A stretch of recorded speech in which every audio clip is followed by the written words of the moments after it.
महाराष्ट्रातील सत्ता संघर्षावर आजच सुनावणी पार पडणार आहे। 3 न्यायमूर्तींच्या खंडपीठासमोर दुपारी 12:30 वाजता ठाकरे आणि शिंदे गटाच्या याचिकेंवर सुनावणी होणार आहे। वारंवार तारीख पुढे जात असल्याने सुप्रीम कोर्टात शिवसेनेच्या वकिलांनी हे प्रकरण मेन्शन केलं होतं। त्यानंतर सुप्रीम कोर्टाने हे प्रकरण पटलावर घ्यायला मान्यता दिली आहे। यापूर्वी 3 आणि 4 ऑगस्ट अशी सलग 2 दिवस सुप्रीम कोर्टामध्ये सुनावणी झाली होती। तेव्हापासूनच सातत्याने हे प्रकरण पुढे ढकललं जात होतं। शिवसेनेसाठी हे प्रकरण अत्यंत महत्त्वाचं असल्यामुळे त्यांनी आज हे प्रकरण सुप्रीम कोर्टात तातडीने मेन्शन करण्यात आलं। त्यामुळे आज अखेर या प्रकरणावर सुप्रीम कोर्टात सुनावणी पार पडणार आहे।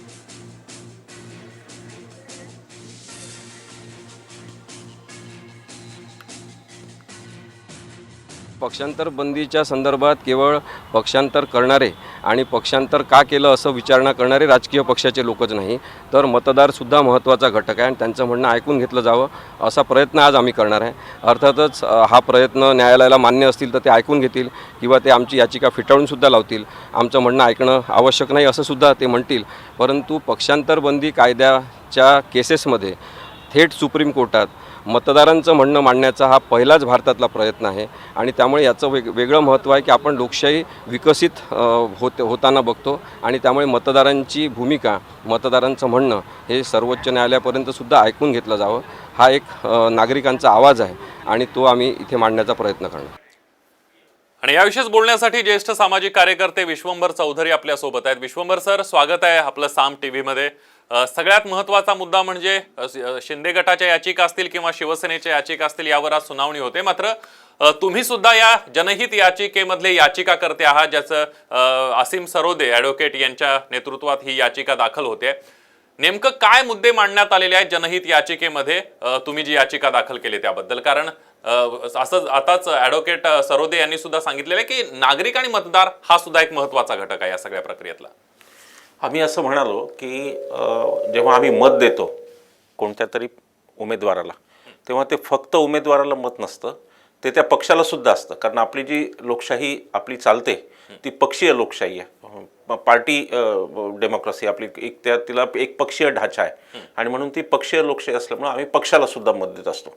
तर जेव्हा अशा प्रकारे घाऊक एकूण म्हणजे पक्षांतर होतात, एका पक्षातून लोक घाऊकपणे दुसऱ्या पक्षात जातात, तेव्हा मतदारांचं नेमकं काय हा मुद्दा असतो की आम्ही जर एका विचारसरणीला काही विशिष्ट पक्षाला मत दिलं तर पक्ष बदलताना हे उमेदवार आम्हाला विचारत नाहीत, आम्हाला विश्वासात घेत नाहीत, तशी कोणती यंत्रणा लोकशाहीत नाही। ते 5 वर्षांनी नंतरच आपल्या समोर येतात। तर मुद्दा असा आहे की मग नागरिक म्हणून, मतदार म्हणून आमचं मत काय आणि आमचं मत कधी विचारात घेतलं जाणार, की फक्त 5 वर्षाला एकदा मत द्या आणि मोकळे व्हा, एवढीच आमची भूमिका आहे का, हा पहिला मुद्दा होता।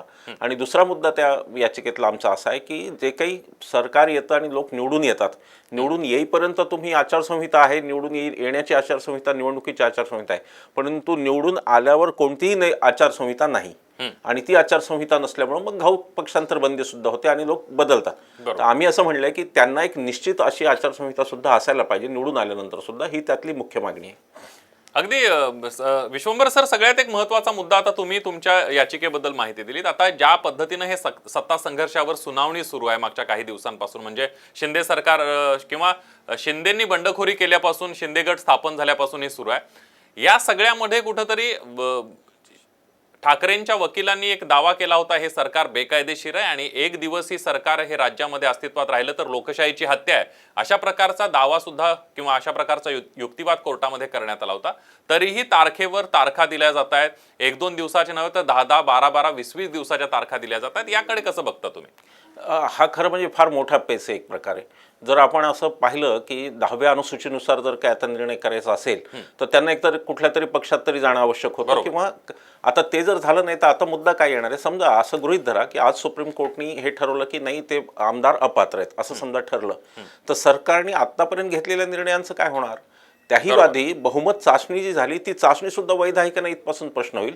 कारण की त्या चाचणीमध्ये जे अशा आमदार आहेत जे कदाचित जे आज अपात्र ठरवले जातील त्या आमदारांनी मतदान केलेलं आहे आणि म्हणून ते विश्वासमत खरं समजायचं का, तो हा सगळे हे मोठे पेच येणार आहेत। याला काही रिव्हर्सल नाहीये। म्हणजे मी काही सर्वोच्च न्यायालयाच्या विरोधात काही मी बोलू शकत नाही, नागरिक म्हणून मी बोलणारही न्यायालयाचं आव्हान करायचा माझा हेतू नाही, परंतु एक महत्त्वाचं राज्य, त्यातली एवढी मोठी पॉलिटिकल एक डेव्हलपमेंट होते आणि त्या राज्याचा सगळं सरकारच टेकला आहे त्या राज्याची सगळी सरकारी यंत्रणाच वेठीला आहे आणि त्याच्यावरती डिले न होता मला वाटतं की सुप्रीम कोर्टने त्याच्यावरती विचार करायला पाहिजे की प्रायोरिटाईज करायला पाहिजे होतं, ह्या मुद्द्याला प्राधान्य द्यायला पाहिजे होतं. एका अख्ख्या राज्याचा 12-13 कोटी जनतेचा हा प्रश्न होता आणि म्हणून सुप्रीम कोर्टकडून अपेक्षा अशी होती की तातडीने त्याच्या सुनावण्या होतील, पण तो दुर्दैवाने तसं काही झालं नाही. आज सुद्धा शिवसेनेच्या वकिलांनी मेन्शन केल्यामुळे आज ही केस आली, अन्यथा आज सकाळी पण ती केस काही लिस्टेड नव्हती, त्या बोर्डवर कोर्टाच्या नव्हती. तर मला वाटतं की ह्याच्यावरती विचार व्हायला पाहिजे. अगदी विश्वंभर सर, तुम्ही एक महत्वाचा मुद्दा मांडला, तो म्हणजे या सरकारनं घेतलेल्या निर्णयांचं काय होणार जर हे आमदार अपात्र ठरले तर आणि हे सरकार कोसळलं तर. आपण बघितलं तर मंत्रिमंडळ विस्तारा अगोदरच मुख्यमंत्री आणि उपमुख्यमंत्री हे दोघे जण मंत्रिमंडळ विस्तारापर्यंत जवळपास 700, 800 ते 900 पर्यंत अध्यादेश काढण्यात आलेले होते, दोघांनीच निर्णय घेतलेले होते आणि आता मंत्रिमंडळ विस्तार झाल्यानंतर या निर्णयांमध्ये अजून भर पडलेली आहे. त्यामुळे हे 1-2 निर्णय नाहीये. समजा जर अशी सुप्रीम कोर्टामध्ये शिंदे गटाच्या बाबतीमध्ये किंवा आमदार हे अपात्र ठरले, सरकार कोसळलं, तर यामध्ये हजारभर निर्णय घेतलेले असतील. मी सुमारे अंदाज सांगतोय, कारण 700 मागचा आकडा होता, 700 ते 800 दोघे जण मंत्री होते त्यावेळेला, आता आकडा वाढला असणार आहे. तर या निर्णयांचा एक मोठा पेच निर्माण होण्याची शक्यता आहे, कारण बरेचसे निर्णय मागच्या सरकारनं घेतलेले यांनी स्थगित केलेले आहेत आणि नवीन निर्णय घेतलेले आहेत. नाही, आता मागच्या सरकारने जे निर्णय घेतले त्या स्थगितीला काही घटनात्मक आव्हान देऊ शकत नाही कोणी, म्हणजे कोर्टात आव्हान देऊ शकत नाही, कारण ते सरकार वैध होतं त्यावेळेला. बरोबर, त्या वैध सरकारने ते घेतले होते. परंतु आता जर चुकून हे काय म्हणजे काही कारणाने असं अपात्रता ही समजा काय जाहीर झालीच आज, किंवा चुकून कशाला मी म्हणतोय, खरं म्हणजे ती अपात्रता जाहीर व्हावी हेच अपेक्षित आहे. तर ती जर एकदा जाहीर झाली तर त्याच्यानंतर हे सगळे निर्णय चुकीचे आहेत असं कोणीतरी कोर्टात जाणार आणि कोर्टाला सांगणार की या सगळ्या निर्णयांवर स्थगिती यायला पाहिजे. म्हणजे हे जे काही हजारभर निर्णय तुम्ही जे म्हणताय, या सगळ्या निर्णयांना सुद्धा स्थगिती येऊ शकते, अशी आत्ताची परिस्थिती आहे. मूळ मुद्दा त्याच्यामध्ये असा आहे की स्थगिती येईल, निर्णय हे राहील बाजूला, परंतु मूळ मुद्दा असा आहे की हे न्यायालय, सुप्रीम कोर्ट पहिल्या सरकारला रिस्टोर करू शकणार आहे का? बरोबर, ते करू शकणार नाही. माझ्या मते, माझं मत आता असं आहे की उद्धव ठाकरे यांनी राजीनामाच दिला नसता आणि अविश्वास प्रस्ताव जर तिकडे आला असता आणि तिकडे जर चर्चा होऊन ते सरकार पडलं असतं तर कदाचित रिस्टोरेशनची सुद्धा एक प्रेयर राहू शकली असती की हे सरकार पुन्हा स्थापन केलं जावं, पण ती आता नाहीये. त्याचं कारण उद्धव ठाकरेंनी स्वतःहून राजीनामा दिलेला आहे, त्यामुळे ती शक्यता आता नाही. पण एकूण या सरकारच्या वैधतेवरच सवाल जर आला तर महाराष्ट्राच्या राजकारणामध्ये ती एक मोठी घडामोड असेल आणि मग मात्र मला असं वाटतं की राज्य हे मध्यावधी निवडणुकांकडे जाईल असा माझा अंदाज आहे. अगदी विश्वंभर सर, या सगळ्यामध्ये आम्ही मागच्या ज्या वेळेला हे कोर्टामध्ये दावे दाखल करण्यात आले, याचिका दाखल करण्यात आल्या, शिंदे गटाची याचिका असेल किंवा ठाकरे मूळ शिवसेनेची याचिका असेल, या सगळ्यावर उहापोह करताना, चर्चा करताना अनेक कायदे तज्ज्ञांचं असं मत आहे की जे घटनेतलं परिशिष्ट 10 आहे किंवा पक्षांतर बंदी कायदा आहे, यातल्या त्रुटींचा आधार घेऊन अशा प्रकारे प्रीप्लॅन करण्यात आला हा सगळा कार्यक्रम आणि त्याला नियोजितबद्ध अशा प्रकारे राबवण्यात आल्याचं अनेकांचं म्हणणं आहे. त्याबद्दल आपलं काय मत आहे? नेमकी संख्या तुम्ही बघा, संख्या इतकी सेफ ठेवण्यात आली, म्हणजे शिवसेना किती फोडण्यात आली, तर ती बरोबर 2/3च्या आसपास फोडण्यात आली की जेणेकरून उद्या लिगल काही कॉम्प्लिकेशन असू नये. हे काही एका रात्रीतून झालेलं कारस्थान नाही. हे गुवाहाटी आणि सुरत वगैरे जे काही झालं त्यांनी राज्याच्या राजकारणात अतिशय राज्याला सगळ्या खरं एका दृष्टीने देशात बदनाम केलं की महाराष्ट्रासारखं प्रगत राज्य आणि तिथे लोक सुरतला पळून काय जात आहेत, गुवाहाटीला, ते सगळं झालं. पण त्याच्यामध्ये मुद्दा असा होता की हे एका रात्रीतून झालेलं कारस्थान असू शकत नाही. हे खूप आधी शिजलेलं, एक कमीत कमी 5-6 महिने आधी त्याची बांधणी सगळी होत असावी. विधान परिषदेच्या निवडणुकीत थोडंफार ते दिसलं, राज्यसभेच्या निवडणुकीत थोडंफार दिसलं. तर मला वाटतं हे 5-6 महिने आधी हा सगळं हे कारस्थान शिजलं असावं. हे काही एका रात्रीतून होणारी गोष्ट नव्हती नक्कीच. अगदी असीम सर, माफ करा विश्वंभर सर, तुम्ही आमच्यासोबत असेच राहा. आपल्यासोबत सकाळचे संचालक संपादक श्रीराम पवार सर आहेत. पवार सर, स्वागत आहे आपलं या चर्चेमध्ये. सगळ्यात महत्त्वाचा मुद्दा असा की आता लांबणीवर पडलेली सुनावणी मेन्शन नसताना शिवसेनेनं विनंती केली आणि आता ती मेन्शन होते, 12:30 वाजता सुनावणी होते. एकंदरीत कसं बघता, काय नेमक्या घडामोडी शक्यता वाटते आपल्याला? ज्या दिशेनं या न्यायालयीन सुनावणीचा प्रवास सुरू आहे तर तो सतत पुढेच जाणारा प्रवास आहे आणि खरं तर कोर्टाला ठरवायचे आहे की यांचं जे पक्षांतर किंवा पक्ष फोडला तर ते कायदेशीर आहे की नाही, आणि त्याच्यासाठी घटनात्मक तरतुदी जवळपास स्पष्ट आहे. तर मुद्दा मला वाटतं की शिंदे गट जो बाहेर पडला आहे त्याला ऑफिशियल शिवसेना मानायचं की नाही हा सगळ्यात महत्वाचा मुद्दा आहे. आणि तो एकदा मानायचं नाही असं ठेवलं तर बाकी सगळ्या गोष्टी आपोआपच हा जो डोळा हवा आहे तो गळून पडतो. हे जर आणि यांना जर स्वतंत्र गट म्हणून मान्यता दिली आणि पक्षांतर बंदी कायद्यातल्या तरतुदीनुसार मर्जर करण्यातून सुद्धा यांची सुटका झाली तर हे सरकार असंच चालू आहे. किंवा दुसरा मार्ग त्याच्यात असा असू शकतो की सुनावणी आणखी पुढे जात आहे आणि सरकार कायम आहे कधीतरी पुढं निकाल येईल आणि जेव्हा निकाल येईल तेव्हा कदाचित या विधानसभेची मुदतही संपली असेल. तर यातल्या कुठल्या ट्रॅकनं हे सगळं पुढे जाते बघावं लागेल. आणि आता सुनावणी शिवसेनेच्या खास मेन्शन नंतर होणार आहे. पण मागच्या दोन्ही तिन्ही तारखांना पुढची तारीख मिळणं या पलीकडं खूप मोठा म्हणजे ज्याला दिलासा म्हणता येईल सरकारला किंवा याचिका दाखल करणाऱ्या शिवसेनेला अशा प्रकारची स्पष्ट ठोस भूमिका समोर आली नाही. त्यामुळे आजच्या या सुनावणीत या प्रकारची भूमिका समोर येते का म्हणजे मूळ मुद्दा आहे तो 19 पहिले जे आमदार शिंदे गटासोबत होते एकनाथ शिंदेसोबत गेले त्यांना आपात ठेवायचं का किंवा त्यासाठीचा अधिकार त्या उपाध्यक्षांना वापरू द्यायचा का हा मुळात मोठा आहे. आणि त्या मुद्द्यावर कोर्ट अजूनपर्यंत कोर्टाने कुठलीच भूमिका घेतली नाही. हे निर्णय घेऊ नये अशीच आतापर्यंतची वाटचाल आहे. किंवा निवडणूक आयोगाला सुद्धा कुणालाही त्यांचं चिन्ह उठवू नये किंवा त्या स्वरूपाचा पूर्ण निर्णय घेऊ नये इतपतच कोर्ट म्हणते.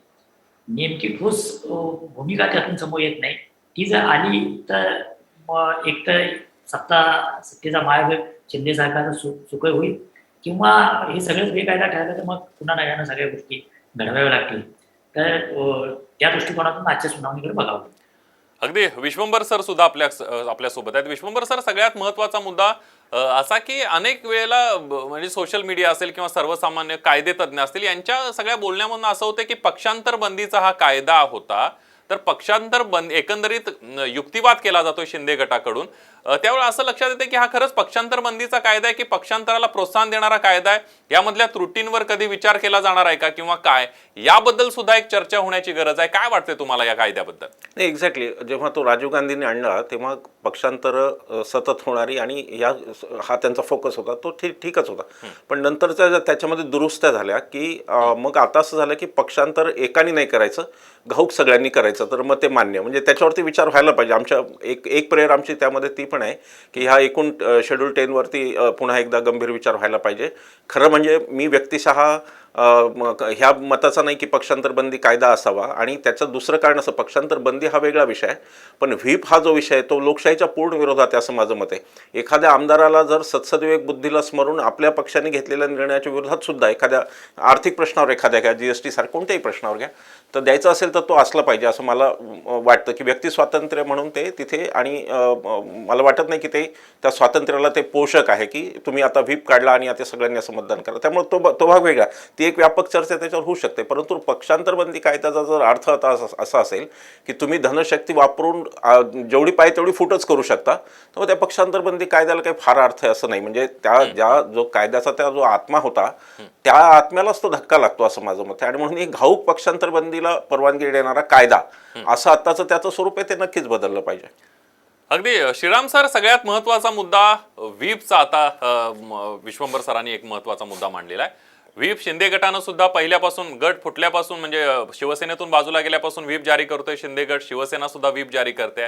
या सगळ्यामध्ये सुप्रीम कोर्टामध्ये या सगळ्या याचिकांचा जांगड गुत्ता झालाय असं वाटतंय का की खरी शिवसेना कुणाची, अपात्रतेची टांगती तलवार, व्हीप कुणाची अंमलबजावणी करायची, शिवसेनेचं चिन्ह कुणाचं, या सगळ्याच्या त्यामुळे उशीर होतो या सगळ्याला असं वाटतंय आपल्याला? नाही, हा गुंता जसे मुद्दे नवे नवे येतील तसं वाढत जाईल त्यात. म्हणजे गुंता वाढावा असं वाटणार एक गट यामध्ये नक्कीच आहे. हे सुरुवात होती ती व्हीप नेमण्याचा अधिकार कोणाचा, पक्षाच्या प्रमुखाचा की त्या जो संसदीय पक्ष असतो म्हणजे महाराष्ट्र आणि त्यातही विधानसभेचा गट यांनी तो नेमायचा की पक्षाचे प्रमुख असलेल्या व्यक्तीने म्हणजे या केसमध्ये उद्धव ठाकरेंनी नेमायचा. तर याच्यावर कोर्टाला त्यांची जी काही भूमिका असेल किंवा निर्णय असेल तो यथावकाश द्यावा लागेल. पण व्हीपचा विश्वंभर चौधरी जो उल्लेख करतात तो मला वाटतं की एकूणच लोकशाहीच्या वाटचालीत खूप महत्वाचा आहे. या केसमध्ये त्याचा निकाल लागू किंवा न लागू कधीतरी त्याचा विचार करायला पाहिजे की व्हीप नावाच्या प्रकरणानं सगळ्या निवडून आलेल्या सदस्यांच्या विचारांचं स्वातंत्र्य पूर्णपणे बांधून टाकलं जाते का. हे काही विशिष्ट अपवाद करून म्हणजे सरकार पडणार की पडणार नाही, अर्थविधेयकावर मतदान जर विरोधात गेले तर सरकार पडतं असं नॉर्मली म्हटलं जातं. अशी काही अपवाद वगळता बाकीची जी विधेयक आहेत किंवा ठराव येतात वेगवेगळ्या प्रकारचे, वेगवेगळ्या चर्चा असतात त्याच्यावर मतदान करावं लागतं. तर तिथं या निवडून आलेल्या लोकांनाही लोक आहे हे मान्य करून त्यांना निर्णय घेण्याचं स्वातंत्र्य द्यायचं का? हे बहुतेक सगळ्या विकसित लोकशाहीमध्ये असतं. अमेरिकेत आहे, इंग्लंडमध्ये आहे. या प्रकारचं स्वातंत्र्य द्यायचं का? अशा प्रकारचा विचार करायला पाहिजे. आणि दुसरं, हा जो पक्षांतरबंदी कायदा हळूहळू कडेकोट करत नेला आणि त्यातून एकट्या दुकट्याचं पक्षांतर, तिथून घाऊक पक्षांतर आणि आता सगळा पक्षच काकोडीला मारायचा, अशा एका टोकापर्यंत ते आलेलं आहे. तर याच्यात एक अल्टिमेट तरतूद करता येईल का, की ज्याला पक्ष सोडायचा त्याने सोडावा, पण राजीनामा द्यावा आणि सोडावा. Correct correct. म्हणजे मग या सगळ्याचा एकदाचा निकाल लागून जाईल. पक्ष सोडायला आपले विचार बदलले, आपले दुसरे विचार आवडायला लागले, असं कुणी म्हणायला हरकत नाही. पण ते विचार घेऊन तुम्ही लोकांकडे जा आणि त्यांच्याकडून मान्यता घ्या आणि कुठल्या कुठल्याही पक्षात जा.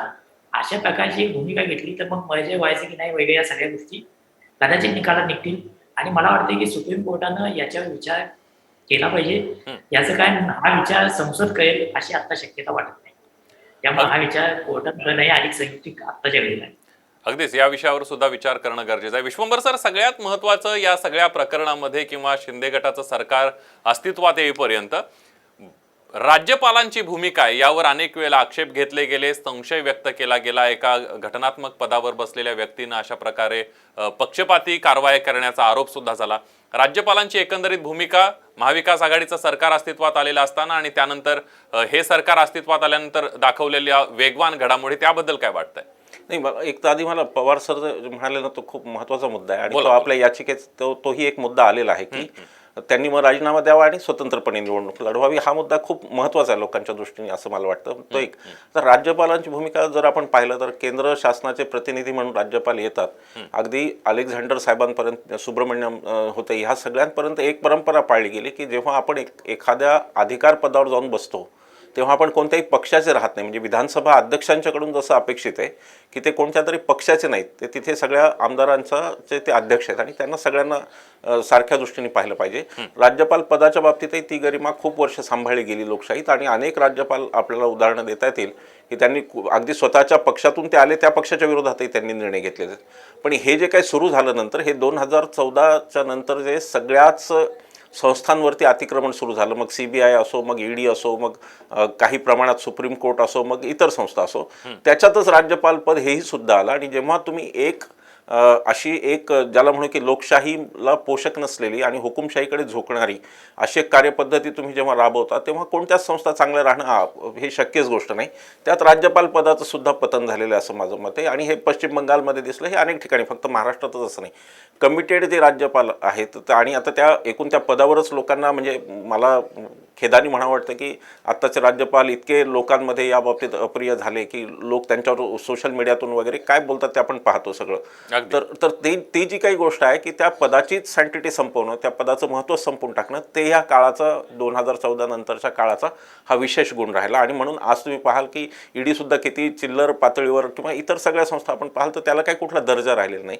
दुर्दैवानं राज्यपाल पदाच्या बाबतीत तेच झालं असं वाटतं. आणि एकही दिवस असा नाही उजाडला ह्या सगळ्या सत्तांतर नाट्यात की राज्यपालांनी काहीतरी एक तर्कसंगत भूमिका घेतली. राज्यपालांनी एक सांगितलं की नाही, पक्ष वेगळा, पण इथे काहीतरी मी घटनेशी बांधील. राज्यपाल पक्षाशी बांधील नसतात, राज्यपाल घटनेशी बांधील असतात. तर त्या घटनेशी बांधील की आपल्या राज्यपालांची दुर्दैवाने हे म्हणायला लागतं की तशी कुठे दिसली नाही गेल्या काही काळात. अगदी विश्वंभर सर, तुम्ही आता जे महत्त्वाचे मुद्दे मांडलेले आहेत तेच मुद्दे गेल्या अनेक दिवसांपासून घटनातज्ञ उल्हास बापट सुद्धा म्हणतायत आणि ज्येष्ठ घटनातज्ञ उल्हास बापट सर आपल्या सोबत आहेत. उल्हास सर, स्वागत आहे आपलं साम TV मध्ये. आवाज येतोय माझा? विश्वंभर बोलतो.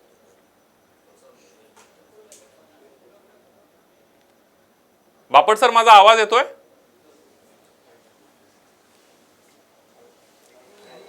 हो, येतोय, बोला. अगदी आताच चर्चा सुरू होती की विश्वंभर चौधरी सर आपल्या सोबत आहेत, त्यांनी एक महत्वाचे मुद्दे मांडलेले आहेत, ते चर्चा केलेली आहे.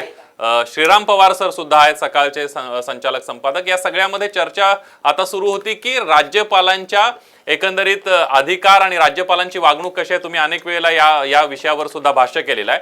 आज सुनावणी होते 12 तारखेनंतर, आज पुढची तारीख देण्यात आलेली आहे. घटनापीठाकडे हा मुद्दा जाईल अशी सुद्धा चर्चा होते. आपलं काय विश्लेषण आहे सर आजच्या सुनावणीच्या संदर्भात? हो,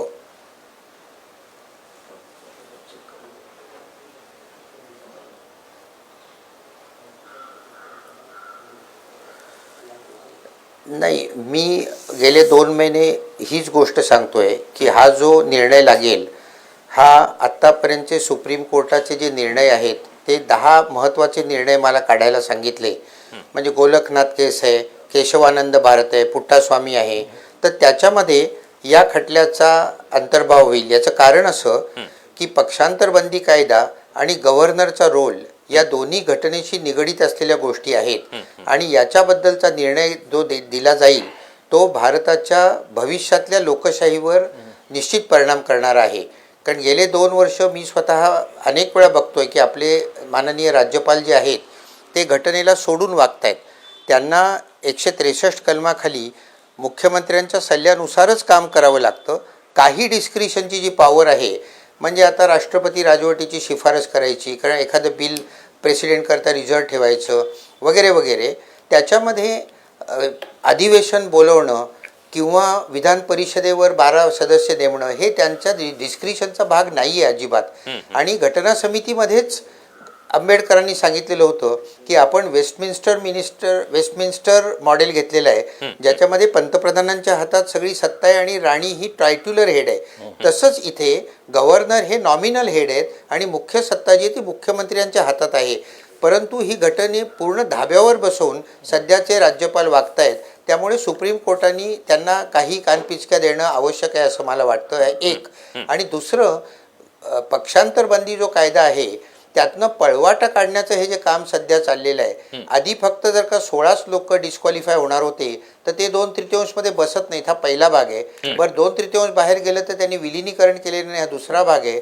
आणि आम्ही शिवसेना आहोत हे जे काही हरीश साळव्यांचं विधान आहे हे तर माझ्या मते हास्यास्पद आहे. इतक्या मोठ्या वकिलांनी अशा तऱ्हेचं विधान करणं हेच मुळात चुकीचं आहे. त्यामुळे या सगळ्यावरच सुप्रीम कोर्टाने बोलायला पाहिजे आणि त्यामुळे आपली लोकशाही जी आहे ती सुदृढ राहणार आहे. तेव्हा हा अतिमहत्त्वाचा खटला आहे असं मला वाटतं. आत्ता निर्णय दिला तर उत्तमच आहे.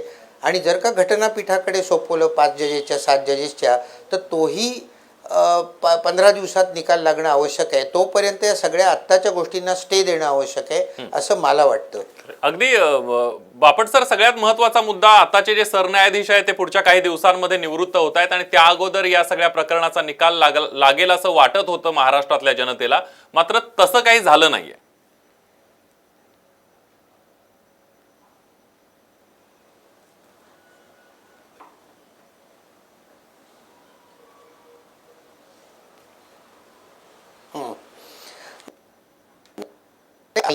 म्हणजे याच्या आधीच मी गेले 2 महिने विविध चॅनेल्सवर बोलतोय तर मी आधीच सांगितलं होतं की घटनापीठ लगेच करा ना. घटनेचे जर का प्रश्न आहेत याच्यामध्ये तर आधी व्हेकेशन बेंच काय, नंतर 3 जणांचं काय आणि किती दिवस चाललंय, 2 महिने चाललंय ना. याच्या आधीच घटनापीठ करून येवाना निकाल लागायला पाहिजे होता. हे अक्षम्य डिले ज्याला म्हणतात अशा तऱ्हेचा सध्या चाललाय. अगदी श्रीराम पवार सर सुद्धा आपल्या सोबत आहेत. पवार सर, आपण बघितलं की बापट सरांनी सुद्धा एक उल्लेख केला की लोकशाही सुदृढ करायला हवी आणि अशा प्रकारचे निकाल वेळेत लागायला हवेत. विश्वंभर चौधरी सरांचं सुद्धा हेच म्हणणं आहे. या सगळ्यामध्ये सगळेच जण म्हणतायत, म्हणजे सर्वसामान्य माणसं, घटनातज्ञ, कायदेतज्ञ तर म्हणतायत, पण राजकीय नेते सुद्धा म्हणतायत की लोकशाही सुदृढ राहिली पाहिजे, लोकशाही टिकली पाहिजे. मग घटनात्मक पदांवर बसलेली माणसं, घटनात्मक संस्था जर त्याबद्दल काळजीपूर्वक वागत नसतील किंवा आपली जबाबदारीची जाणीव नसेल तर मग हे कसं पुढे होणार, असा एक प्रश्न सर्वसामान्य जनतेच्या मनामध्ये निर्माण होतोय.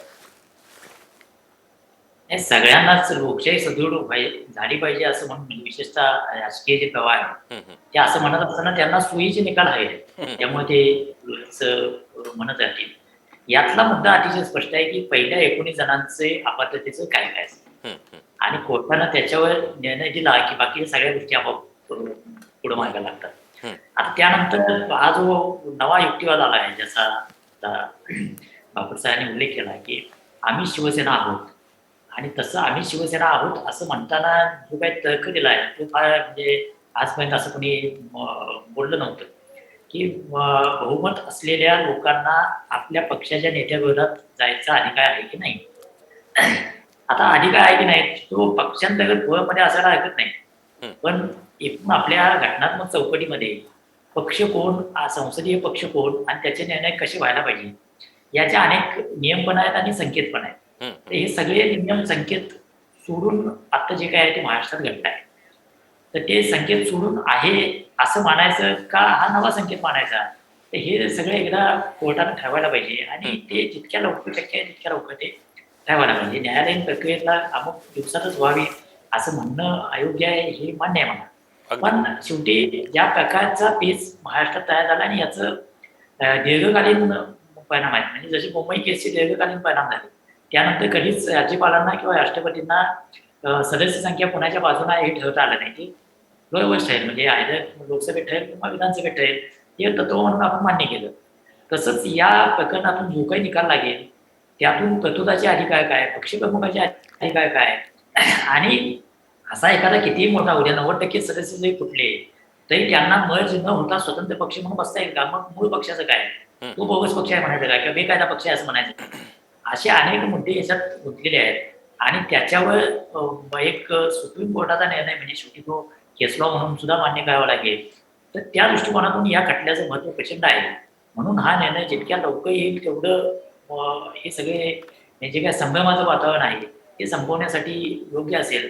पण जोपर्यंत निर्णय येत नाही तोपर्यंत ही व्यवस्था अशीच चालू आहे. हे सरकार निर्णय घेत आहे आणि हा निर्णय लांबत राहिला तर मग हे सरकार असं चालू आहे. अगदी विश्वंभर सर, या सगळ्यामध्ये आपण बघितलं तर अनेक अनेक तज्ज्ञांचं किंवा अनेक कायदे तज्ज्ञांचं असं म्हणणं आहे की कायदेशीर संभ्रम निर्माण केला गेलाय आणि न्यायालयाला सुद्धा अनेक प्रकरणामध्ये संभ्रम न्यायालयाच्या बाबतीमध्ये वकिलांकडून, जे याचिकाकर्त्यांचे वकील आहेत त्यांच्याकडून होताना दिसतोय. कारण जसं आता उल्हास बापट सर म्हणाले की परिशिष्ट 10चा उल्लेख करण्यात आला नाही किंवा शिंदे गटाच्या वकिलांकडून हरीश साळवेंनी केलेला युक्तिवाद हास्यास्पद आहे असं उल्हास बापट सर म्हणाले. एकंदरीत तुम्ही मागची सुनावणी सुद्धा बघितली असेल, त्या सुनावणीवर काय वाटते तुम्हाला? कशा पद्धतीनं युक्तिवाद सुरू होता एकंदरीत शिंदे गट आणि ठाकरे गटाचा? शिंदे गटाचं म्हणणं असं आहे की विधानसभेत आमचा गट मोठा आहे म्हणून शिवसेना आमची. आता हे लॉजिकली हे खरं असू शकत नाही. म्हणजे समजा विधान परिषदेत समजा उद्धव ठाकरेंच्या बाजूने जास्त लोक असते तर मग कोणता खरा पक्ष? तर पक्ष हा पार्लमेंटचा किंवा विधिमंडळाचा आतला आणि पक्ष बाहेरचा, ह्या दोन वेगळ्या गोष्टी आहेत ना. या दोन वेगळ्या गोष्टी आहेत. हे म्हणजे मलाही ते साळवी सरांचा तो युक्तिवाद जो आता बापट सर ज्याबद्दल बोलले, मलाही तो खरंच कळला नाही की शिवसेना आमचीच खरी कशी. म्हणजे समजा एक हायपोथेटिकल सिच्युएशन अशी धरा की संसदेमध्ये, लोकसभेमध्ये जो गट आहे तो समजा उद्धव ठाकरेंचा गट प्रबळ असता, तर मग पुन्हा कोणती शिवसेना खरी असा मुद्दा येतो ना. तर शिवसेना खरी कोणती, तिची संघटनात्मक बांधणी काय आहे, तिचं पक्षाची त्या घटना काय आहे स्वतःच्या, आणि त्या पक्षाच्या घटनेप्रमाणे चालेल ना. म्हणजे उद्या प्रत्येक समजा एक, आता शिवसेना हा प्रादेशिक पक्ष आहे, एखादा राष्ट्रीय पक्षात बंड झालं तर मग काय महाराष्ट्रातली काँग्रेस वेगळी आणि आंध्र प्रदेशमधली काँग्रेस दुसऱ्यांच्या मालकीची असं तर होऊच शकत नाही. हा लॉजिकचा मुद्दा आहे. हा जर एक पक्षीय लोकशाही म्हणून तुम्ही स्वीकारली असली की तर पक्ष कोणता हे ठरवण्याचा अधिकार फक्त एका विधिमंडळात कोणाला असू शकत नाही, तिथल्या लोकांना तो असू शकत नाही. हा मुद्दा आहेच आहे. पण व्यापक मुद्दा असा आहे की म्हणजे आता जे आपण बोलतोय, मला स्वतःला असं वाटतं की अरुणाचल प्रदेशचा जर निर्णय सुप्रीम कोर्टने, स्वतःचाच निर्णय त्यांचा तो, त्याच्याकडे जरी पाहिलं तरी हा पेच सुटायला मदत व्हायला पाहिजे असं मला वाटतं. आता याच्यात सुप्रीम कोर्ट नेमकं कोणते खटले आधीचे स्वतःचे निर्णय ग्राह्य धरतं, कोणत्या निर्णयाला स्वतःलाच कॉन्ट्रडिक्ट करतं, हा मुद्दा इंटरेस्ट, म्हणजे तो अकॅडमिक इंटरेस्टचा मुद्दा आहे. तो एक अभ्यासक म्हणून तो उत्सुकतेचा मुद्दा आहे. परंतु हे सगळं करत असताना सुप्रीम कोर्टला जर आता सगळे आपण म्हणतोय तसं घटनापीठ स्थापन झालं तर हा अजून पुढे खूप याला कालहरण यात होऊ शकतं. कारण घटनापीठाला एका वेळेला खूप मुद्दे ठरवावे लागतील आणि घटनापीठाला मग प्रत्येक मुद्द्याचा सांगोपांग विचार करायला लागेल. म्हणजे मग तोपर्यंत हे सरकार कदाचित मगाशी पवार सर म्हणाले त्याप्रमाणे कार्यकालही पूर्ण करेल. आणि असं आपल्याकडे झालेलं आहे की त्या आमदारांनी सुद्धा अपात्र का नाही ते ठरवण्याच्या काळात कार्यकाळ पण पूर्ण झाला. ते काही न्यायतत्व आहे असं मला वाटत नाही. न्यायाचं हे तत्व नाही. त्या दृष्टीने सुप्रीम कोर्टला त्याचा विचार केला पाहिजे. अगदी पवार सर, तुम्ही मगाशी बोलताना म्हणालात की न्याय कधीपर्यंत लागावा याबद्दल काय आपण कोर्टाला निर्बंध घालू शकत नाही किंवा त्याबद्दल बोलू पण शकत नाही. पण मात्र अशा सगळ्या परिस्थितीमध्ये एका राज्याचं सरकार अस्तित्वात आलेलं आहे, कायदेशीर आहे की बेकायदेशीर आहे, घटनात्मक अनेक पेच निर्माण झालेले आहे. त्यामुळे लोकशाहीच्या सुदृढीकरणाबद्दल जर आपण बोलायचं असेल तर घटनात्मक पेच निर्माण झालाय आणि त्याची घटनात्मक विश्लेषण किंवा घटनात्मक अधिकार असलेल्या न्यायालयाने तिकडे बघायला पाहिजे. अशा दिरंगाईमुळे कुठेतरी एक वेगळा पायंडा पडत जातोय असं वाटतंय आपल्याला. या केसनं तयार केलेला केस आहे तो मोठा गट कुठला तर काय करायचं, आणि हे मागच्या 5-7 वर्षातलं भाजपचं राजकारण आहे. म्हणजे राजकीय लाभहानी आणि ज्याला अकॅडमिक डिबेट म्हणता येईल, या दोन गोष्टी एकमेकाशी जोडलेल्या आहेत हे काय, पण पुन्हा या दोन गोष्टीचे स्पेस वेगवेगळी आहे. आणि आपण सगळे किंवा एकूण समाज बघतोय ते यातल्या राजकीय लाभहानीच्या दृष्टिकोनातून. आणि राजकीय लाभहानीच्या दृष्टिकोनातून महाराष्ट्रातल्या सिच्युएशन कडे जर बघितलं तर मला असं वाटतंय की कोर्ट काय भूमिका घेईल, कोर्ट काय निकाल देईल हा पुढचा भाग आहे आणि तो पूर्णपणे कोर्टाचा अधिकार आहे. पण ज्या दिशेनं हे सगळं वळवायचा प्रयत्न चालला आहे, डिस्पाईट कोर्टात काय युक्तिवाद होत आहेत किंवा काय निर्णय येईल, की भारतीय जनता पक्षाला ज्या प्रकारचं राजकारण यशस्वी करायचं आहे त्या दिशेनं निघालेलं आहे. म्हणजे एका पक्षाची मान्यता त्याच्या भोवती संभ्रम तयार करता येऊ शकतो. एक पक्ष खरा की खोटा याविषयीचा संभ्रम तयार करता येऊ शकतो. पक्षाच्या नेतृत्व कुणाला म्हणायचं याविषयी संभ्रम तयार करता येऊ शकतो. आणि एखाद्या राज्यातलं जे मतपेढीचं राजकारण असतं ते पूर्णपणे काकोटीला मारता येतं. तर या दिशेनं ही राजकीयदृष्ट्या वाटचाल चालू आहे. घटनात्मक पेच हा त्यातला एक वेगळा मुद्दा आहे आणि तो आहेच. त्याच्यावर कोर्टच त्याच्यावर अंतिम फैसला देऊ शकतो किंवा द्यायला पाहिजे. म्हणजे सर्वसाधारण त्या पक्षांतरबंदी कायद्याचं वाचन केलं तर गट किती मोठा असला तर त्याला मर्ज व्हायला पाहिजे असं कंपल्सरी म्हटलंय त्यात. बरोबर. त्यानंतर मग आमचाच गट खरा म्हणून आमचा पक्ष खरा आणि मग आम्ही पक्षाचं नाव पण तेच वापरणार हा युक्तिवाद कुठं पण मान्य करायचा की आता अल्टिमेटली कोर्टानं ठरवायचं आहे. पण हा एक मोठा पेच पहिल्यांदाच आपल्या समोर आलेला आहे